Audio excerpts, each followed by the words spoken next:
আপোনালোকে যদি ভাবি আছে যে এখন ফৰচুনাৰ ল'ম বুলি 2014 মডেলৰ, তেতিয়াহ'লে এখন ফৰচুনাৰ আপোনালোকে চাব পাৰে। এয়া চাওক, এখন পাৰ্চনেল ইউজ দাদা, পাৰ্চনেল ইউজ, কোনো মানে সেই বেপাৰী গাড়ী নহয়, এখেতৰ নিজৰে গাড়ী আছিলে। আৰু গাড়ীখনৰ দাম ৰাখিছে তেখেতে 14,50,000 টকা। ঠিক আছে। আৰু যদি আপোনালোকে নিজে আহে দাদাৰ ওচৰত, তেতিয়াহ'লে দাদাই কিবা এটা ডিছকাউণ্ট কৰি দিব। দাদাই কৈছে যে আমাৰ ভিডিঅ' চাই আহিলেও ডিছকাউণ্ট দিব। আৰু যদি আপোনাৰ তাত মেকানিক আছে, মেকানিক লৈ আহিব পাৰে আপোনালোকে, মেকানিক লৈ আহিলে দাদাৰ কোনো প্ৰব্লেম নাই। গতিকে মই এবাৰ ভিতৰতে আপোনালোকক দেখাই দিছো। এয়া চাই লওক, গাড়ীখন কিমান চলিছে দাদা? কিমান চলিছে গাড়ীখন? আপোনাৰ গাড়ীখন কিমান চলিছে মই আপোনালোকক দেখাই দিম ৰ'ব। এয়া চাই লওক, আপোনাৰ আছে 10, 1,000, 1,19,000 কিলোমিটাৰ চলিছে। একো নহয়, টয়োটাৰ গাড়ী এনেও 4,00,000, 5,00,000 কিলোমিটাৰ চলিলেও টয়োটাৰ গাড়ী সেনা। মই ভিতৰতো এবাৰ দেখাই দিছো।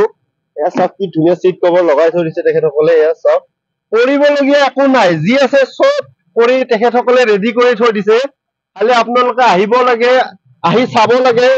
যদি পচন্দ হয় তাৰপিছত গাড়ীখন ল'ব পাৰে। আৰু এনেকুৱা নহয়, আপোনালোকে যে গাড়ীখনৰ নাম্বাৰ প্লেটটো আছে একচুৱেলি মেঘালয় নাম্বাৰ প্লেট, তেখেতসকলে NOC দি দিব। যদি আপোনালোকে অসমৰ মানুহে কিনিব বিচাৰে যে অসম মানে যে অসমৰ নাম্বাৰ প্লেট লাগে, সেইটোও কৰি ল'ব পাৰিব নে কি কয়?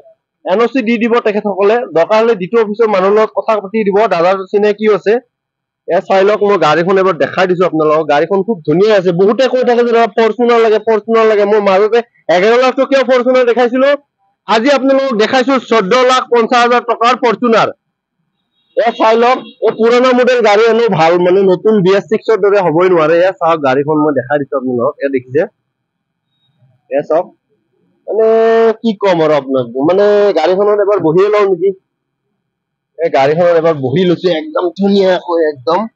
এয়া চাই লওক, LED চেলিডি লাগি আছে। ইয়াত ভগৱানৰ ফটো দিয়া আছে। এয়া দেখিছে আপোনালোকে। গাড়ীৰ হড বিলাক মই দেখাই দিছো। এয়া চাওক, গাড়ীৰ হড বিলাকো একদম চাফ চিকুণ হৈ আছে। এনেকুৱা নহয় গাড়ীখন বোলে লেতেৰা হৈ আছে, নাই। চব যি আছে তেখেতসকলে চব হেৰি কৰিছে। মই ফ্ৰণ্টৰ পৰা গাড়ীখন এবাৰ দেখাই দিছো। এয়া চাই লওক, মই ফ্ৰণ্টৰ পৰা এবাৰ গাড়ীখন দেখাই দিম। এইকাৰণে দেখাই দিম যে গাড়ীখন বহুত কমত দি আছে মানে দাদা নিজৰ গাড়ী, তথাপিতো মানে 14,50,000 কৈছে। দাদাই কৈছে যদি কোনোবা মোৰ তাত ডাইৰেক্ট আহে তেতিয়াহ'লে মই আৰু কিবা এটা ডিছকাউণ্ট কৰাই দিম। মই সেইকাৰণে মানে গাড়ীখনৰ ভিডিঅ'টো অলপমান মানে কি লম্বা কৰি পেলাই ভালকে বনাইছো, যে আপোনালোকে চাই কিনে অলপ ভাল পায়। 14,50,000 টকাত ফৰচুনাৰটো বহুতে পাব আপোনালোকে, তথাপিতো মানে কি কম পইচাত ভাল গাড়ী পাব লাগিলে আপোনালোকে বহুত এয়া কৰিব লাগিব। এয়া চাই লওক, গাড়ীখন মই দেখাই দিছো। পিছৰ পিনৰ পৰা মই এবাৰ দেখাই দিছো, আৰু এবাৰ দেখাই দিছো গাড়ীখন। এয়া চাই লওক, 2014 মডেল আছিলে, 2014 মডেল। এয়া চাই লওক গাড়ীখন। নাম্বাৰ প্লেটটো এনেকুৱা নহয়, VIP নাম্বাৰে লাগি আছে। এমএলটেন নংপুৰ লাগি আছে, মেঘালয় নংপুৰৰ সেয়া ৰেজিষ্ট্ৰেশ্যন নাম্বাৰ হয় এইটো। এয়া দেখিছে গাড়ীখন। এয়া চাই লওক, মানে গাড়ীখনৰ ফাইনেন্সত কিছু যি লাগে চব কৰি দিব দাদা। আপোনালোকে একো কৰিব নালাগে। মই দূৰৰ পৰা এবাৰ দেখাই দিছো গাড়ীখন। এয়া চাই লওক, যদি কোনোবাই বিচাৰি আছে যে ফৰচুনাৰ এখন লাগে, তেতিয়াহ'লে এখন চাব পাৰে। এয়া চাই লওক, মই আপোনালোকক ফোন নম্বৰ দি দিম, এয়া দি দিম। আপোনালোকে ডাইৰেক্ট আহি দাদাৰ লগত যোগাযোগ কৰিব পাৰিব। ঠিক আছে বাৰু।